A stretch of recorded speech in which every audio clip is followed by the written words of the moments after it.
Jesús Úbeda, ¿qué tal? Buenos días, ¿cómo estás? Pues nada, aquí encantado contigo, de fin de semana, ya habituado. ¿Ya habituado? Sí, ya soy del mobiliario, no tanto como Luis Fer, pero sí, sí. Bueno, qué bueno tenerte porque contigo siempre tenemos la ocasión de hablar sobre una obra y entrevistar, hablar con un autor destacado, un nuevo libro para incorporar a nuestra particular biblioteca de la trinchera. ¿A quién nos traes esta semana, Jesús? Bueno, me voy a poner estupendo, Manu, pomposo gremial, digamos.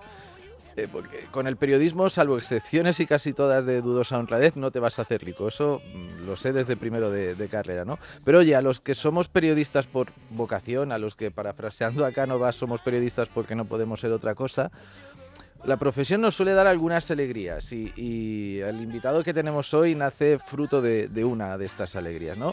Te cuento, a finales de enero publiqué un artículo en Libertad Digital sobre un libro de Fernando Vizcaíno Casas.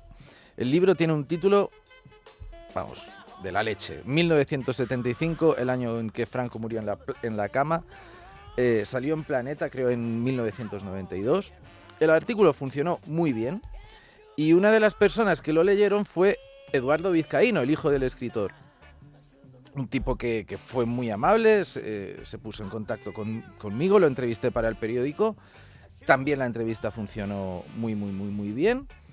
Y me quedé con ganas de traerlo aquí, así que como nunca está de más reivindicar la literatura de Fernando Vizcaíno Casas, y aquí traemos a libros y autores muy interesantes, pues vamos a traer a su hijo, que también, por cierto, es escritor, y tenemos aquí a Eduardo Vizcaíno y de Sas. ¿Qué tal, Eduardo? Muy buenos días. Buenos días. Muchas gracias por tus amables palabras, Jesús, que son evidentemente merecidas. Sí. Aquí somos periodistas muy objetivos. Totalmente. Bueno, es que el objetivismo es una quimera. Somos subjetivos por naturaleza, porque para eso somos sujetos. Para eso somos dueños del ego. Tal cual, tal cual. Bueno, Eduardo, un placer. Muchísimas gracias por estar con nosotros. Empezaría por esta pregunta. ¿Fernando Vizcaíno Casas era franquista? Bueno, vamos a ver. Yo llevo diciendo, y mi hermano, y la verdad es que hace mucho tiempo decimos que mi padre, primero la política le importaba tres pimientos. Y luego él estaba muy agradecido porque vivió muchos años en la época de Franco y bajo el mandato de Franco, y estaba muy agradecido a todo lo bueno que había hecho, pero él siempre decía una frase que era que el franquismo murió con Franco. Entonces, no tienes por qué agradecer a una persona algo, pero no por eso saber que cuando esa persona fallece, pues se ha acabado, que ahí llegan nuevos tiempos, votó que sí a la democracia, estaba muy bien en la democracia, escribió todos sus éxitos en la democracia y punto, pero él era súper liberal, era amigo de todo el mundo. Tanto de Bardem como de Berlanga, como de Paco Raval, como de Buro Vallejo, con el que jugaba todos los domingos al MUS en Navacerrada, todos los agostos en Navacerrada al MUS, era su compañero de dominó. Evidentemente luego tenía amigos monárquicos, amigos de ultraderecha, por supuesto, pero él era súper liberal y aceptaba a la gente como personas, no juzgaba a la gente por sus ideas políticas. Qué importante esto que comentas, Eduardo, porque efectivamente esto de juzgar a la gente en lugar de fijarse la persona por cómo piensa, por cuestiones puramente partidistas, me parece una absoluta aberración. Y si no lo era, entonces, ¿por qué de alguna forma arrastra ese San Benito? Pues mira, él también decía que España, el plato nacional era la ensalada de envidias, porque efectivamente en España el triunfo, el éxito, no se aplaude como en otros lados, sino que se critica. Y entonces a la gente que triunfa, en vez de decir, oye, enhorabuena, cómo me alegro de tus éxitos, qué mérito tienes, pues la gente se pone a criticar. Y entonces a la gente en España le fastidia y le da envidia que alguien pueda triunfar. Entonces a él le criticaban, porque como no podían criticar que vendía 200.000 ejemplares de cada libro que sacaba, al tercer año casi vendió más de 500.000 de ejemplares en un mes y medio, pues eso. Cuando en España en esa época un libro bien vendido era una edición de 5.000, 6.000 ejemplares, pues claro, que un señor cada edición que sacaba, de cada libro que sacaba, vendiera mínimo 150.000 ejemplares, pues no estaba bien visto. ¿Cómo nos metemos con él? pues diciendo que es un franquista, que está queriendo vivir del pasado, que es un ultra, que es un facha. Bueno, hoy en día estaría bajo los auspicios de la fachosfera. Oye, desde luego, estoy totalmente de acuerdo contigo, Eduardo.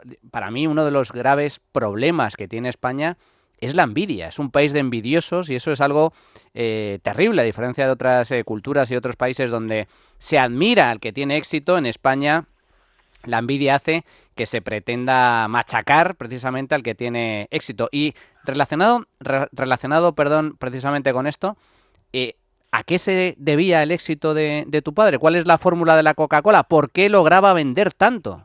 Primero, porque él escribía y se entendía lo que escribía. Él no quería ser un erudito y ni quería ganar el premio Cervantes, que si lo hubiera ganado le hubiera alegrado mucho, por supuesto, pero él escribía para sus lectores. Y escribía fácil y se leía fácil, era entretenido, usaba la ironía, y luego, por otro lado, tuvo ideas geniales y entonces habló de una época y circunstancias que sucedieron en una época cuando los curas dejaban de ser curas y se casaban en la boda del señor cura, cuando los chaqueteros que eran franquistas de toda la vida se vuelven socialistas de camisa vieja, chaqueta nueva. Luego en un taxi un amigo suyo iba leyendo el periódico, las noticias de entonces, y dijo, oye, si Franco levantara la cabeza, entonces le vino la idea de ahí al tercer año resucitó. Es decir, el éxito estaba en que los temas interesaban en ese momento y luego, por otro lado, también lo escribía de una manera llana, fácil de leer, con ironía, con humor. Y luego, por ejemplo, también tienes las autonosuyas, que también fue una crítica a todo el cachondeo que había con todo el tema de las autonomías y de los cargos y los ministerios y las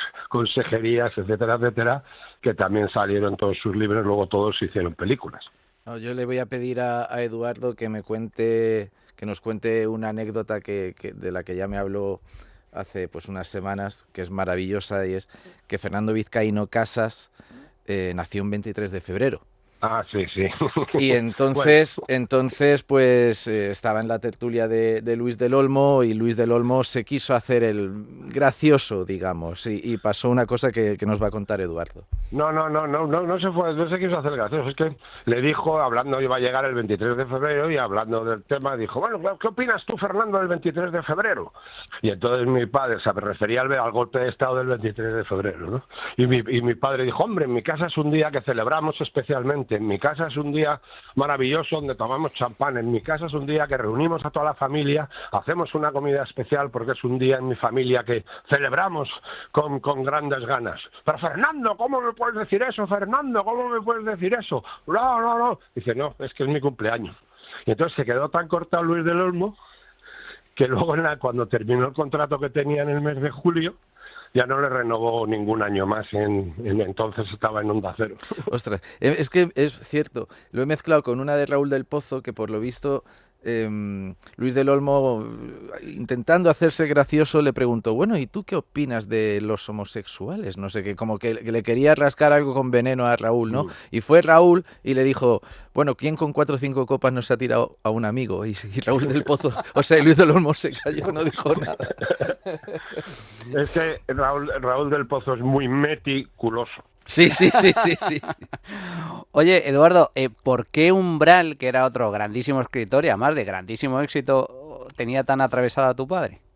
Porque los libros de Umbral era un gran escritor. Claro, porque el éxito era de artículos. Era de, claro, sí, ¿verdad? Bueno, claro. Él era un gran articulista, pero sus libros, excepto Mortal y Rosa, que es un libro triste de la muerte de su hijo, los demás no triunfaban. De hecho, en Planeta pues habían las cifras que vendía y entonces a él le daba rabia que un fascista, que un ultra, que un mal escritor como mi padre, pues tuviese más éxito que él a nivel de ventas de libros. Entonces, así como mi padre era muy amigo de Antonio Gala, de Terence Moix, de Pérez Reverte, porque como él tenía su propio éxito, no necesitaba envidiar el éxito de los demás.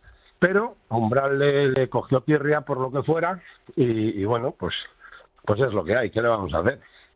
Y de haber muerto ahora tu padre, Eduardo, ¿te imaginas algún ministro del gobierno de Sánchez o algún alto cargo pepero haciendo algo similar? Como que ir al entierro, te digo, al funeral o al tanatorio. Sí, homenaje, sí. No, hubiera ido Álvarez del Manzano, que era muy amigo suyo, Zaplana, que también era muy amigo suyo, aunque cuando se murió mi padre la ministra de entonces, que si no me equivoco era Pilar Castillo, si no me equivoco, creo recordar, vino al tanatorio, estoy muy simpática, pero vamos, de izquierdas no viene nadie. Podemos decir que de izquierdas vinieron los enlaces sindicales de Antena 3 Televisión, porque mi padre era el abogado del grupo Antena 3, y estaban negociando siempre convenios y tal, y le querían mucho.